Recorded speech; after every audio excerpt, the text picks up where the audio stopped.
Sugeng pepanggihan malih Bapak Sohibu wonten RSA Channel Studio Rumah Sakit Advent Bandung wonten acara diskusi sekolah sahabat diulang kaping rolas kula Agus Duyarso kali Bapak Pendeta Hari Susanto badhe medharaken sekolah sahabat menika mugi dadosno kula lan panjenengan rumah dumateng Gusti lan rumah dumateng sesami gesang. Saderengipun monggo sami tumungkul lan tetunggal dumateng Gusti Allah.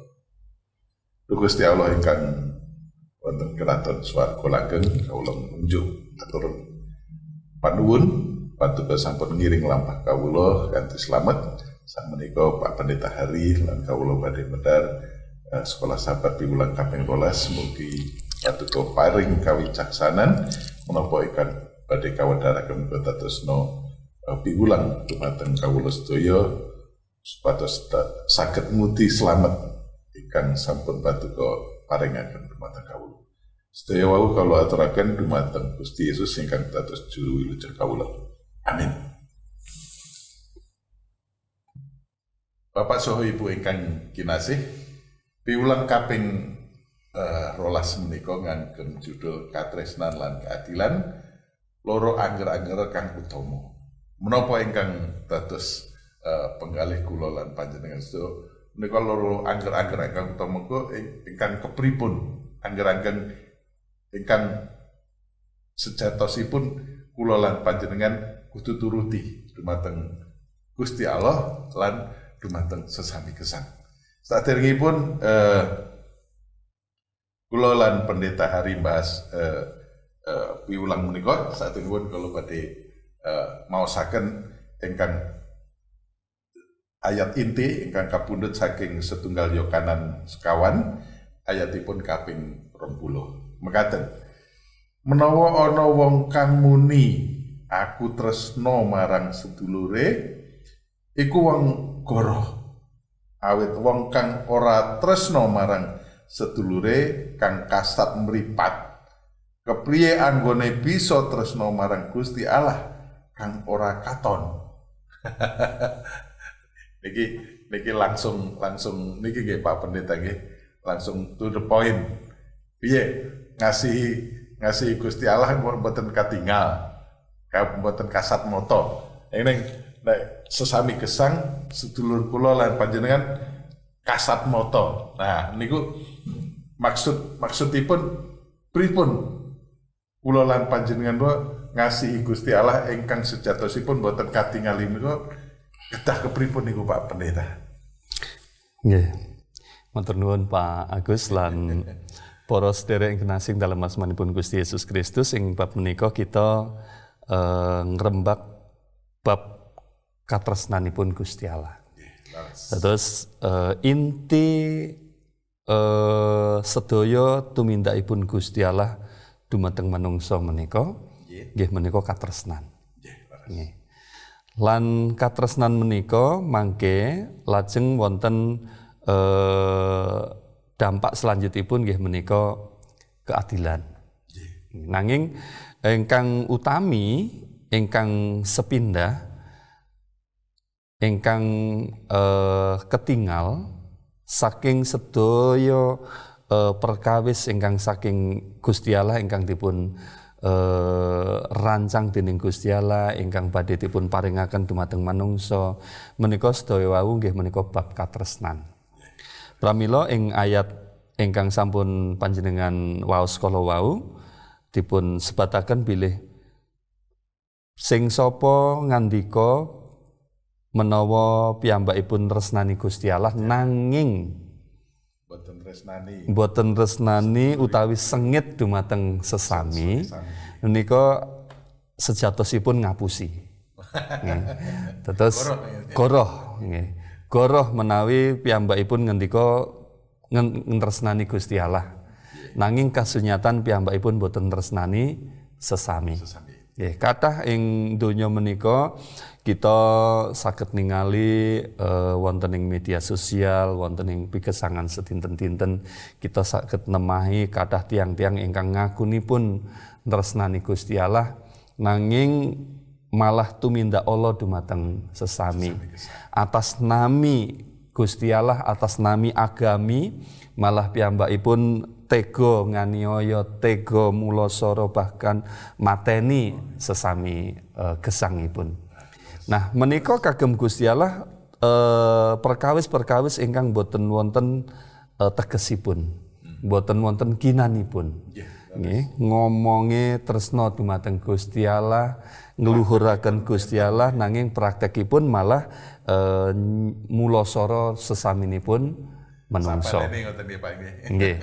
Dados menawi dumateng menungso ingkang ketingal kemawon boten saged nresnani, boten saged tumindak keadilan, kados pundi saged nresnani Gusti Allah ingkang boten ketingal. Dados menika logika ingkang gampil masuk akal. Ingkang masuk akal ingkang dipun sebutaken dening Gusti Allah menika dumateng kita. Menawi dumateng sesami, menawi dumateng semah kita, menawi dumateng anak kadang kita mboten saged nindakaken katresnan. Kados pundi kita badhe tresnani Gusti Allah ingkang boten ketingal kala wau. Ngaten. Matur nuwun Pak Pendeta Ari. Nah, wonten perangan menika kula lan panjenengan diparingi kalih perintah ingkang ageng nggih menika wonten dipun wastani loro angger-angger kang utama. Nah, loro angger-angger ingkang utama menika wau upami wonten perjanjian lawas menika diwastani wonten hukum Toret nggih. Hukum Toret. Nah, niki kalih angger-angger ingkang utama menika wonten perjanjian baru nggih Pak Pendeta nggih. Niku dipun ringkesaken. Nah, pripun angger-angger ingkang kepripun ingkang dipun wastani dados angger-angger ingkang utama menika Pak Pendeta? Nggih. Angger-angger menika sejatosipun namung setunggal. Sumberipun setunggal. Nggih menika sih katresnan nggih. Kasih katresnan, nggih. Sih katresnan. Lajeng katresnan menika dipun jlentrehaken dados kalih perkawis. Katresnan ingkang sepindah nggih menika katresnan dumateng Gusti Allah. Lajeng katresnan ingkang kaping kalih nggih menika katresnan dumateng sesami gesang, sesami menungso. Nggih. Menika kados dene ingkang kaserat wonten ing kitab Matius. Nggih. Kalih dosa kalih nggih. Nggih, kalih dosa kalih ayatipun 3 sekawan dumugi kawan dosa. Nggih. 3 sekawan dumugi sekawan dosa. Menika bab perkawis katresnan ingkang dipun jlentrehaken dados kalih. Sepindah nggih menika tresnani Gusti Allah. Lajeng ingkang kaping kalih tresnani sesami gesang. Lajeng kalih menika saged dipun jlentrehaken malih nganti rinci nggih menika dados sedasa angger-angger. Nggih. Sedasa angger-angger Toret menika, sedasa angger-anggeripun Gusti menika sejatosipun angsalipun saking kalih perkawis menika. Nggih menika tresnani dumateng Gusti Allah lan tresnani sesami. Angger-angger nomor setunggal ngantos sekawan menika jlentrehipun katresnan dumateng Gusti Allah. Lajeng angger-angger nomor gangsal ngantos sedasa menika jlentrehipun angger-angger kagem sesami gesang. Lajeng kalih menika wau ingkang dipun jlentrehaken dados dosa kala wau mekaten. Nomor setunggal nggih menika bab katresnan dumateng Gusti Allah menika menawi kita menika namung hormat, namung nyembah, namung anggadhahi setunggal sesembahan nggih menika Gusti Allah. Gusti Allah ingkang nitahaken langit lan bumi. Mboten wonten sanes-sanesipun ingkang dipun sembah. Lajeng ingkang kaping kalih kita tresnani Gusti Allah menika menawi kita menika mboten anggadhahi patung-patung utawi bentuk-bentuk ingkang sanes ingkang dados sesembahan kita. Kita namung nyembah dumateng Gusti Allah. Lajeng ingkang kaping 3 menawi kita menika paring kahormatan dumateng asmanipun Gusti Allah. Kanthi mboten nyebut nami Gusti kanthi sembarangan ngoten nggih. Nggih, dados bentukipun kita menika nresnani Gusti Allah, bilih kita menika setunggal. Kita namung anggadhahi Gusti Allah ingkang nitahaken langit lan bumi dados sesembahan kita. Kaping kalih kita mboten nyembah dumateng sanesipun damel patung lan warna-warni bentuk ingkang sanesipun. Kaping 3 menawi kita namung paring kahormatan dumateng Gusti Allah, ngluhuraken asmanipun Gusti Allah, mboten damel sembarangan. Nggih, leres. Lajeng ingkang kaping sekawan bentukipun menawi kita tresnani Gusti Allah nggih menika kita nguri-uri perintahipun Gusti Allah supados kita ngudusaken kita nyucikaken dinten Sabat dinten ingkang kapitu ingkang sampun dipun tetepaken dening Gusti Allah kagem dinten menembah lan sowan manunggil dumateng Gusti Allah. Menika ingkang bentuk sepindah nggih menika tresnani Gusti Allah menika wonten sekawan perkawis. Lajeng ingkang kaping kalih tresnani sesami menungso menika dipun jlentrehake wonten 6 perkawis. Ingkang nomor gangsal nggih menika menawi kita tresnani sesami kita kedah paring kahormatan lan mulyakaken tiyang sepah kita. Bapak saha ibu utawi sinten kemawon ingkang dados sesepuh ing gesang ingkang dipun sepuhaken. Mereka sinten kala wau tiyang sepah sesepuh lan tiyang ingkang kita anggap sepuh menika kala wau nggih sesami ingkang kedah kita paringi kahormatan. Lajeng ingkang nomor 6 kita menika bentukipun napa tresnani sesami menawi kita menika anggadhahi eman dumateng gesangipun sesami. Mboten mateni lan mboten mateni nyawanipun, mboten mateni rezekinipun, mboten mateni karakteripun lan bentuk-bentuk sanes. Nah, menawi kita menika tresnani sesami. Lajeng ingkang nomor 7 menawi kita tresnani sesami, kita kedah setya tuhu dumateng semah kita. Sampun ngantos laku jina dumateng siang sanes amargi laku jina menika nyakiti ngelarani semah kita, ngelarani tiang sanes. Terus menika bentukipun menawi kita tresnani sesami. Lajeng bentukipun wonten ingkang nomor 8 menawi kita tresnani sesami nggih menika menawi kita boten remen nyolong gadahipun sesami, kita hargai tiang sanes nggih gadahipun tiang sanes sebab menawi kita nyenyolong menika ngrugekaken tiang sanes. Dados menawi kita tresnani tiang sanes kita mboten ngingini mboten ngremenaken dumateng sedaya donya brana utawi napa kemawon ingkang dipun miliki dening sesami kita. Lajeng ingkang nomor 9 menawi kita menika tresnani sesami nggih menika kita mboten badhe mitnah, mboten badhe ngapusi, mboten badhe napa nggih tumindak utawi nggadahi pangucap ingkang saged janji manis nyakiti sesami. Lajeng ingkang sedasa menawi kita tresnani sesami kita ugi mboten ngingini sedaya kemawon ingkang dados milikipun sesami kados dene bojone lan samutarang. Nggih. Dados menika penjabaranipun saking kalih hukum ingkang kaping kalih sepindah tresnani Gusti Allah menika wonten sekawan perkawis. Lajeng kaping kalih tresnani dumateng sesami menika wonten 6 perkawis menika. Leres matur nuwun Pak Pendeta Hari sampun jlentreh menapa ingkang dados hukum ingkang utama menika. Loro angger-angger kang utama menika wau ingkang sampun kawedharaken mbok pilih kula lan panjenengan sampun lali, nah menika dipun inget-ingetaken supados kula lan panjenengan eling lan waspada iki Pak Pendeta. Eling lan waspada. Nah, nika wonten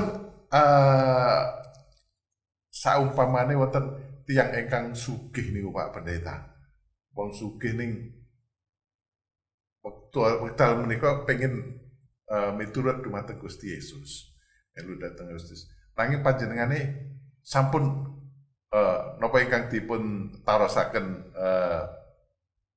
Gusti Yesus menapa ingkang dados angger-angger sampun kalaksanakaken miturut panjenengane. Nah, miturut panjenengane ingkang sugih menika wau. Nanging Gusti Yesus saiki dolen kabeh apa sing tok duweni kuwi mau. Terus melu aku.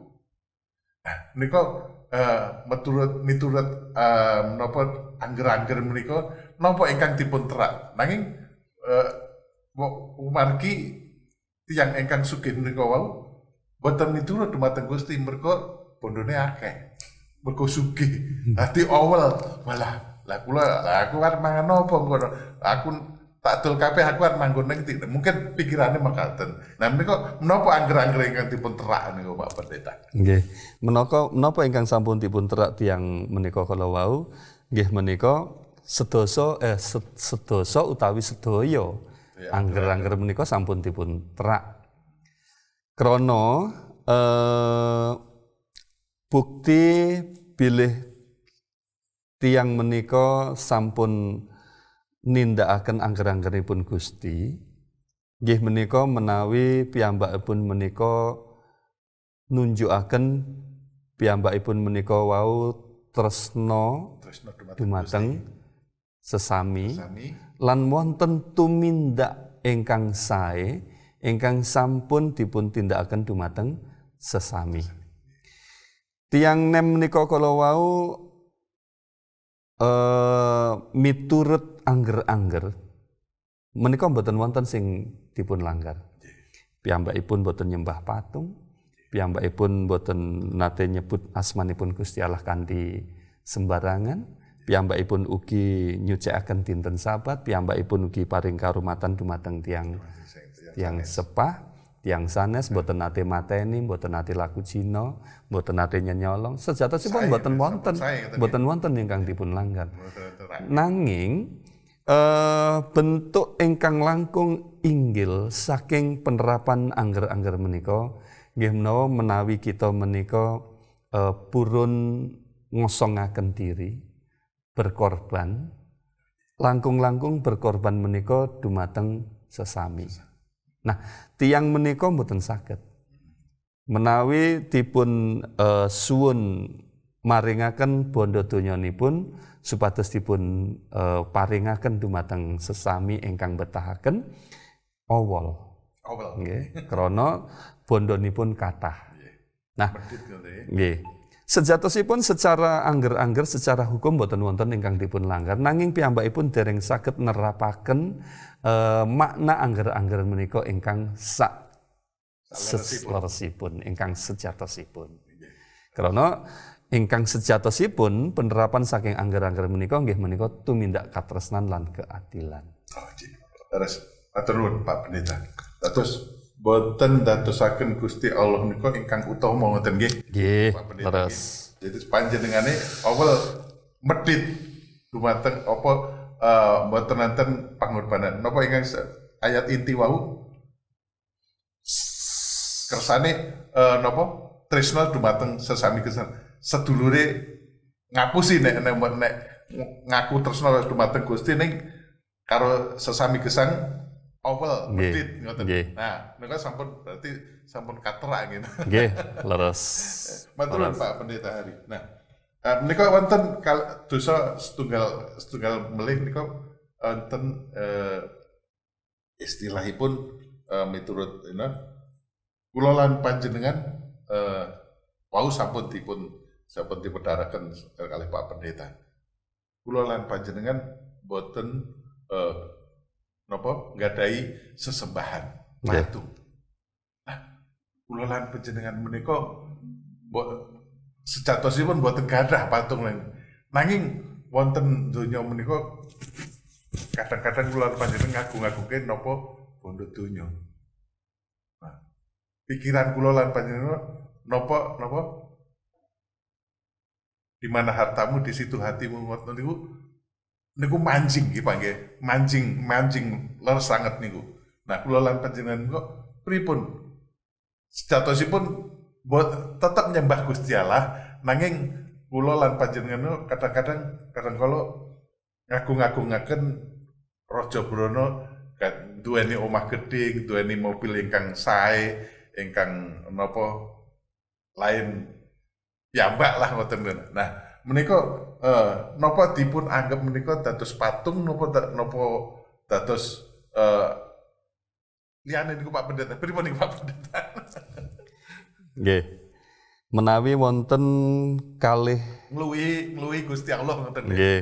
Dados konsentrasinipun dumateng panjenengane tok. Nggih. Menawi wonten kalih perkawis angger-angger ingkang utami, sakmenika musuhipun wonten kalih perkawis utawi dosa ingkang utami. Nggih.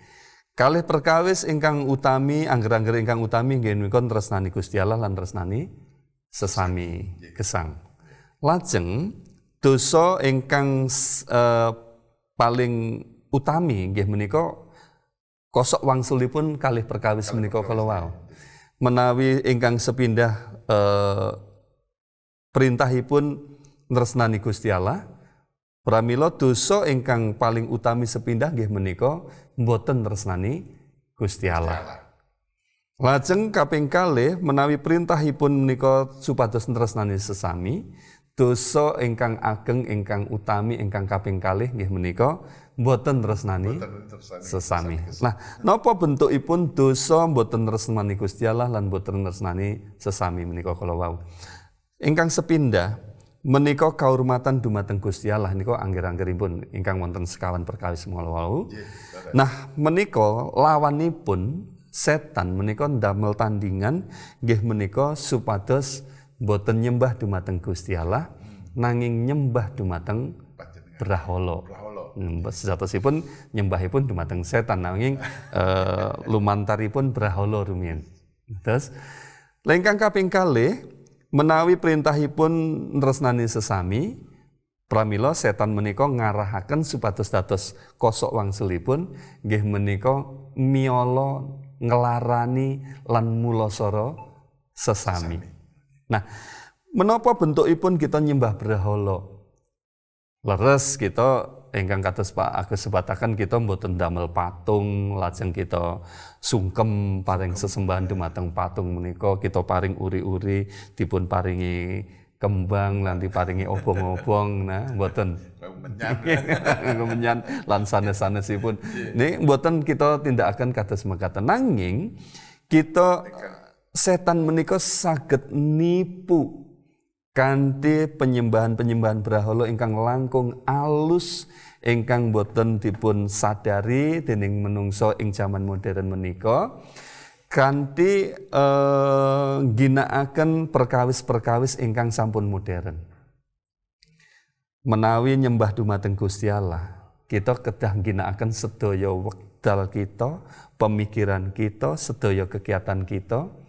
Kan perintahipun tresnanono Gusti Allah kelawan gumolonging atimu, kelawan sakabehing kekuatanmu, sakabehing pemikiranmu. Nah, menika kan kagem Gusti Allah. Nah, menika ingkang badhe dipun rampas dening setan. Dados sejatosipun kita menika kedah ginakaken sedaya wonten ing gesang kita menika dhateng Gusti Allah, nanging setan rampas ginakaken sedaya gesang kita menika boten damel Gusti Allah. Kita nelasaken wekdal kita kagem ngejar bondo donya, ngejar kesenangan dunia. Kita nelasaken wekdal kita sejatosipun saged kita ginakaken kagem ndedonga, maos kitab suci lan celak dumateng Gusti Allah, nanging kita ginakaken kagem media sosial. HP kita menika mboten nate lepas saking kita. Kita lali ndedonga ora apa-apa ning lek lali nggawa HP cilaka. Nah niku ingkang dipun tindakaken dening setan menika supados kita menika mboten manembah dumateng Gusti Allah. Nanging kita sejatosipun sampun anggadhahi berhala-berhala ing gesang kita. Leres. Matur sembah nuwun Pak Pendeta Hari. Dados menapa ingkang dados katresnan kula lan panjenengan ngluwihi katresnan kula lan panjenengan dumateng Gusti sampun dados berhala. Aduh, leres. Matur nuwun sanget. Perangan menika mugi mengetaken kula lan panjenengan pilih kula lan panjenengan kula kedah ya nika wau gumolong ing ati sih katresnan kawula dumateng Gusti Allah lan sesami gesang kedah fokus ngoten nggih Pak Pendeta. Nggih. Matur nuwun Pak Pendeta. Menika sampun dados ringkesanipun. Menapa kula lan panjenengan kedah kepripun supados kula lan panjenengan supados slamet lan boten cacat wonten gesang pigesangan kula lan panjenengan supados nggadahi pawaris kerajaanipun Gusti Allah supados kula lan panjenengan boten nerak angger-angger ingkang utama menika dados kesimpulan kula lan panjenengan. Pripun Pak Pendeta? Nggih. Menawi menika dados penutup wan ayat kaseret ingkang wonten ing kitab Matius 13 ayatipun ugi wonten ing ayat 13 mekaten bilai kowe heh para ahli Taurat lan para wong Farisi heh wong-wong lamis jalaran dalah godhong Martinah adas tuwin jinten bae kok bayar persepuluhane nanging kang wigati dhewe tumrap angger-anggering Taurat kok lirwakake yaiku keadilan, kawelasan lan katemenan. Sing siji kudu ditindakake, sijine aja dilirwakake. Terus ngugemi angger-anggeranipun Gusti menika penting. Karena menika titahipun Gusti Allah. Nanging ingkang langkung penting utawi senaosipun kita ngugemi angger-anggeripun Gusti nanging kita nglirwakaken 3 perkaris menika kala wau. Angger-angger ingkang kita sampun ugemi menika kala wau mboten wonten artosipun, mboten wonten tegesipun lan mboten wonten ginanipun. Menapa 3 perkawis menika kala wau? Nggih menika keadilan, kawelasan lan katemenan.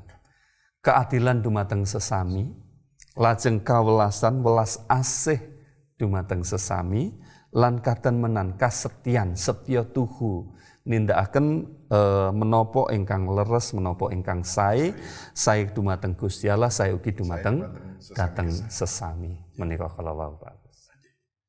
Terus matur sembah nuwun Pak Pendeta Hari kang sampun medal firman menika dados kula lan panjenengan menika kedah setya tuhu dumateng Gusti Allah dumateng angger-angger kalih wau ingkang kajentrekaken dados 10 hukum Taurat ingkang wonten perjanjian lama menika dados angger-angger kula lan panjenengan. Dadosno Gusti Allah menika ingkang utama. Nggih. Wonten pagesangan kula lan panjenengan. Nggih, dados Pak Agus nuwun sewu kula potong menika.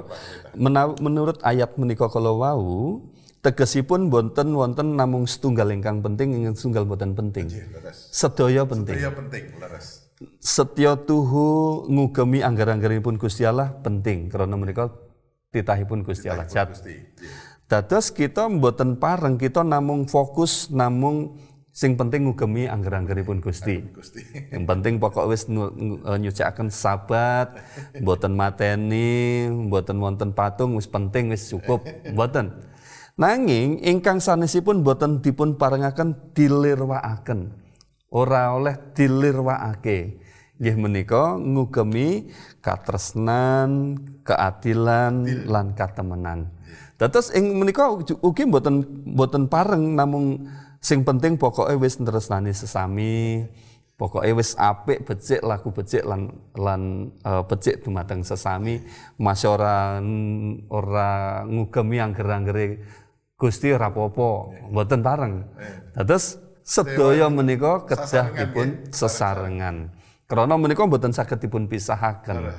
Ngugemi angger-anggeripun Gusti menika mboten saged, mboten kebukti bilih menika mboten tresnani sesami. Tresnani sesami menika bentuke napa? Bentuke nggih menika menawi paring kahormatan tiyang sepa, mboten mateni, mboten laku sinet lan sak langsungipun. Matur sembah nuwun. Mekaten sedulur sedaya menapa ingkang sampun kawedhan menika sampun kajendrahaken kanthi jelas bahwa menawi wonten kirang-kirangipun nyuwun sewu, nyuwun pangapunten.